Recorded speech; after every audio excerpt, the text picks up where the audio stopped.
ভাদ্র মাসের শেষ সপ্তাহ চলছে, আমার তো কাজের কোনো শেষ নেই। তো আজকে সকাল সকাল ঘুম থেকে উঠেই ব্রাশ করে ফ্রেশ হয়ে রান্নাঘরে চলে গিয়েছিলাম।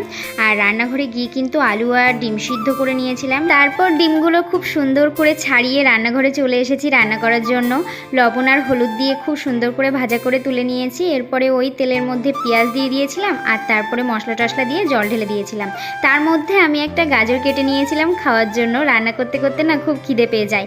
আর এখানে রান্না করেছিলাম উচ্ছে আলুর চচ্চড়ি। আমার তো রান্না করা হয়ে গেছে, তোমরা দেখে নাও প্রশান্ত লাঞ্চ বক্সে কি কি দিয়েছিলাম।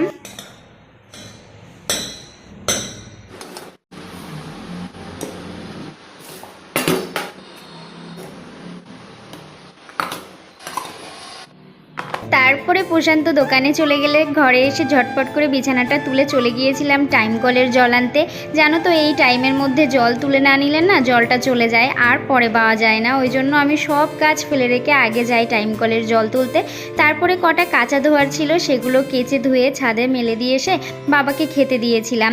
আর বাবার খাওয়া হয়ে গেলে বাবুকেও খাইয়ে নিয়েছিলাম আর আমি নিজেও ওর সঙ্গে একটু খেয়ে নিয়েছিলাম। জানো তো আমাদের বাড়ির সামনে দিয়ে একটা গজা কাকু যাচ্ছিল, তো ওনার কাছ থেকে 300 গ্রাম গজা নিয়েছিলাম। কিছুটা গজা কৌটোতে রেখে দিয়েছিলাম আর কিছুটা গজা আমরা 3 জন মিলে খেয়েছিলাম। তারপর ঘরটার ঝাড়ু দিয়ে বারান্দাটা একটু ঝাড়ু দিয়ে নিয়েছিলাম আর অল্প কটা বাসন ছিল সেগুলোই মেজে নিয়েছিলাম। তারপরে স্নান করে নিয়েছিলাম আর সন্ধ্যার দিকে একটু মুড়ি আর নিমকি ভাজা খেয়ে নিয়েছিলাম আর দুটো শসা কেটে নিয়েছিলাম আমরা 3 জন খাবো বলে।